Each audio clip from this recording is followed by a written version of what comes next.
Hey everybody. Well, today I wanted to have a little time to talk about probably a pretty serious topic and something that's kind of been on my heart lately. And sometimes when you go through things or you're going through things, other people are going through them as well. So we're going to talk about regrets. And I don't know the song, but it just goes regrets. I've had a few or I've made a few. And so I started to do like this little study online about regrets. And of course, I wanted to like find out, do regrets only happen to people who are over 50? Is it just a rite of passage or something that we go through? And as I started going more and more learning, and of course Psychology Today is probably the first place that I go to when I start examining things of emotions and the mind and the brain and how it works. So I headed there first, and then from there I kind of went to a couple other sites, a couple blogs, and of course my own book about being over 50. And so here we are. So what I found out, regrets really are not a bad thing. It just depends on how you look at them. Like if you have regrets that are totally like weighing on you and bogging you down and constantly on your mind and making you feel bad, then you probably need to either go talk to somebody or you need to do a couple of the steps that I'm going to share with you later on. But regrets really, if you want to think about it, number one, regrets are behind us. They're always something that's happened prior to us, to where we are now. So if you're dwelling on your regrets, that means you're dwelling in the rear view mirror. And of course, you know that if you're constantly like looking in the rear view mirror, you're not going to see what's happening in front of you. And of course, eventually you're going to crash. So in saying that, and also another example is I used to do a lot of video work, and one of the main things that you had to try to teach people is you don't, like right now, you don't watch the camera. You don't watch what's going on. You have to watch the live action that's happening before you, because this has already happened. What happens next is the part that you want to make sure that you capture or not capture or change cameras or whatever. So when you're thinking about regrets, always know that your regrets are something that's happened in the past. You can't do anything about it at this moment, and you can't dwell on it. So if you're going to dwell on it, there are actions that you need to take in order to get over the regrets, okay? And I've been thinking a lot about regrets from my past. I mean, things have come to the surface from my childhood, and I don't think it's a bad thing because it's allowed me to reflect back.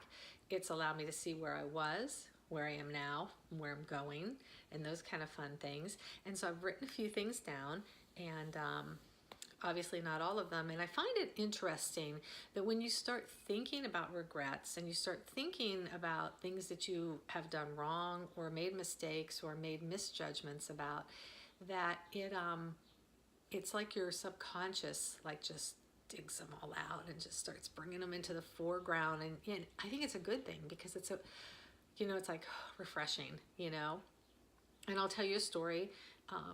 Actually, I got two stories about regrets that I want to share with you when we get into this. So I use my regrets as a process of learning and of cleansing and of moving forward. And I don't hold on to them, and I don't look at them like, what a horrible person, maybe what a horrible period of time, what a horrible judgment. But I don't hold on to them. I don't latch on, because if I did that, then, I probably wouldn't be making this video or writing my books or doing anything but feeling sorry for myself. So I have learned to embrace them. And here are just a few that have come to mind.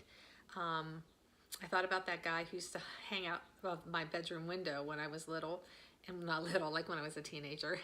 That was a long time ago. And he became my first. And if you don't know what that means, then talk to somebody else. But there's always regret sometimes in that. Then I'm going to skip this one, but wrong choice in education. my parents wouldn't pay for my education, and so I struggled really hard, and I almost got my associate's degree. I was actually 12 credits away, and that was a long time ago, back in, yeah, a long time ago. And so recently I've gone back to school and I've got my bachelor's. Now, not only do I regret not getting my bachelor's, but now I also regret getting my bachelor's, because now at my age, basically all I'm left with is a bill, because nobody really wants to account for the bachelor's for anything, and I feel kind of stuck in that, and I feel it was a bad choice.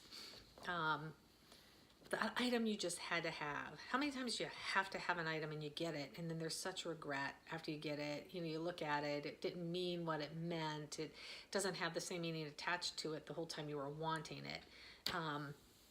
The money wasted, that financial error, that cost you a lot of money, the person that you hurt and the person that hurt you.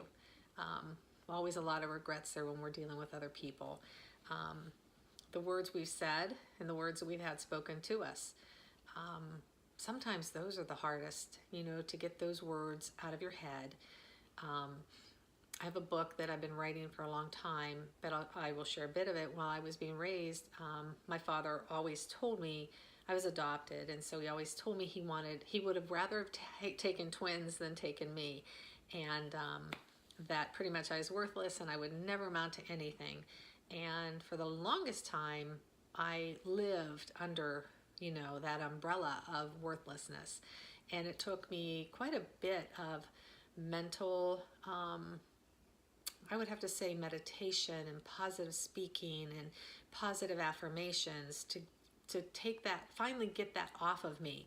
Because, the things that we speak, especially to our children, are so important and are so weight-bearing. We have to choose our words wisely, and we have to be careful what we say. And then there's also that thing where you choose your words too wisely, and then you end up in trouble, and then, so there's a good balance that you need to have right there. That lie, sometimes you tell a lie and you just can't get it back. It's already too gone, too deep, and it's like as it's coming out of your mouth, you're kind of like, oh, I can't even take it back. It's just there now. The times that you should have, shut up. Lots of times there, and then there's times that you should have spoken up. The time you didn't defend a bully and you just walked away. That's definitely not me, and that doesn't happen in my life, but it happens to a lot of people. The time you didn't get there in time, those are regrets sometimes that you can't take back. Mine was obviously my stepfather, who wanted me to be with him when he passed away, and he chose to stop his treatments, and for whatever reason, basically it was work. I didn't want to I don't know. I didn't want to make a ripple. I didn't want to, be the one that had to call off or take off. And so I left too late, and I didn't get there, about 8 hours too late. And I'll regret that probably for a long time. I wasn't there for him, and he had always been there for my mom. And the one thing that he had asked was, my mom had asked me, is to be there for him. So there are things that you have to deal with in life and choices that you make that sometimes, you're going to have to deal with them. That secret, everyone has secrets. Everyone has that closet, that they hide things in. And a lot of times those things are regrets, and we hide them in there. And that time you should have moved, but you didn't. Moving state, moving directions, moving relationships, whatever it is. Yeah, and the list goes on and on and on. As well as I do, everyone has regrets. If you say you don't have regrets, then you do, because you're lying, and you do have them. You have a list, we all do, and I've actually found that writing my regrets and keeping a list of them has been so helpful to me in dealing with them. Regrets are a part of our lives, and they're part of shaping our lives, and how we deal with them is basically how the shape of our life goes, okay? So, I'll grab a little drink here. Oh, I'll show you my cup. Let me pull out this paperwork. I like this. Speak your kind, not speak your mind. It's a Starbucks cup. I don't understand. I'm not a lefty, and all their stuff is always on the left. And why don't they just take the extra time to put it on the right hand side too? I don't know. Okay. So what's in my cup today? That is lemon myrtle white. So it's a white tea with a little bit of lemon myrtle in it. So we said all that to say that I watched a TED Talk, and they said the #1 regret, which really surprised me, was education, and basically of not getting enough education. And that really surprised me because I kind of thought that it would have been the #3 on their list was not spending time with family. And #2 were social dilemmas and dealing with things like that. #3 was spending more time with your family. #4 was not putting down your phone and not spending time in the present. I kind of find that that's like a current, like a newer regret, you know, because back in my day we didn't do that. We didn't spend a lot of time on our phones. We always were in the current. We were always face to face, and we were always talking. But as time's going on and changing, we are less and less in the now as we are in the future or in the internet, talking to people who aren't even present. Who knows what it's going to be like in 10 or so years. I went to a place to eat today, and there was an older couple there, and you know how they have the iPad, and you put your card in, and you tax, no tax, and you sign. And he didn't even know what to do, and I stood there for a minute, and I kind of laughed, and I thought, like he's probably got 20 years on me, and in 20 years, what are they going to have that I'm going to not know how to do, socially? How far is, our world going to go that I'm going to be confused at the checkout or whatever, where are we going to be? So, again, I don't think regrets are a bad thing. And I think that you need to face your regrets. You need to deal with them. So there are certain ways to deal with them. And I kind of wrote these down so I wouldn't get it. #1, own it. Okay? It's your regret. You did it. It isn't somebody else's fault. It isn't, they made me or this situation. It was a choice. It was your words, your actions, your thought that caused the regret. So you need to own it. That's #1 and foremost. I think in anything is just own it that you did it, deal with it, deal with the fact that you did it, deal with the fact that, yeah, you were that person, all right, and own it and move on. Learn from it, which is I would say learn from it first and then own it, but learn from it, learn from your mistakes. I don't have any more living parents, but if I did, I would have learned, from my mistake and been like, you know what, work didn't matter as much. I'm leaving it to go take care of my dying stepfather. We need to learn to just take the ownership of it and then learn from it when we did it. The other thing, write it out, which I say write out. I'm not big on journaling, okay? But I think I'm a list writer, and I think writing out the things that come to our mind is incredibly releasing. It's like we're taking them from here or here, transferring them onto the paper, and it's like we don't have to think about it anymore here because it's down here, okay?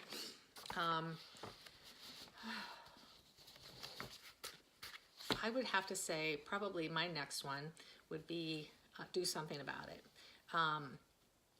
There was a situation when I was in high school, and I'm not a bully in any way, shape, or form, but in this one situation, I was. And there was a young lady who I went to school with, and she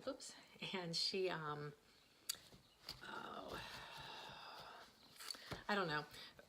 She never wore makeup, and she was kind of plain, and so a bunch of us thought that we would get her makeup. Of course, that was not right for her. And do you know that I carried that regret for the longest time and felt so bad, and the internet era, we got to talk on Facebook, and I got to apologize for that. And it was very cleansing and very releasing, and we ended up talking. She had passed away a few years back, but her and I had become friends, and we had talked a lot on Facebook, and it was it was good. It was a learning experience for me because I learned more about her and her condition, and she learned more about me and what I was going through, because I was kind of like a little bratty teenager, like most of us are, but sometimes there are situations of why we're so bratty. So yeah, do something about it. If you can't do something about it to the person, situations happen, time, distance, you lose track, then maybe do something for somebody else,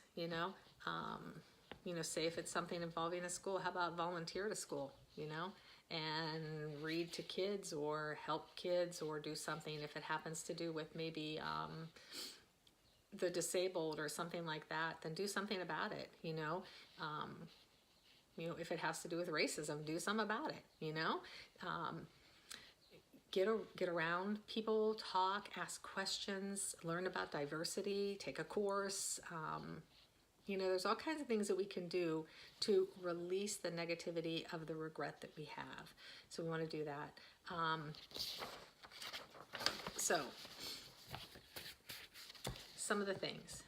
If you're working so much, you're not spending time with your family, you know what you got to do, there are choices in that.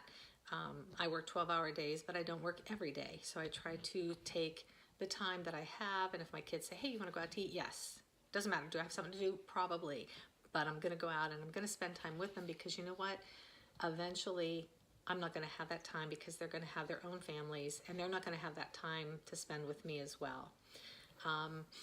Stand up for people who in situations can't stand up for themselves. Like the bully burger from the commercial by Burger King. If you've not seen it, please YouTube it. It's amazing. It's a great commercial. It has to do with the hamburger that's being bullied, and more people cared about the hamburger that was bullied than the kid being bullied while they were trying to eat.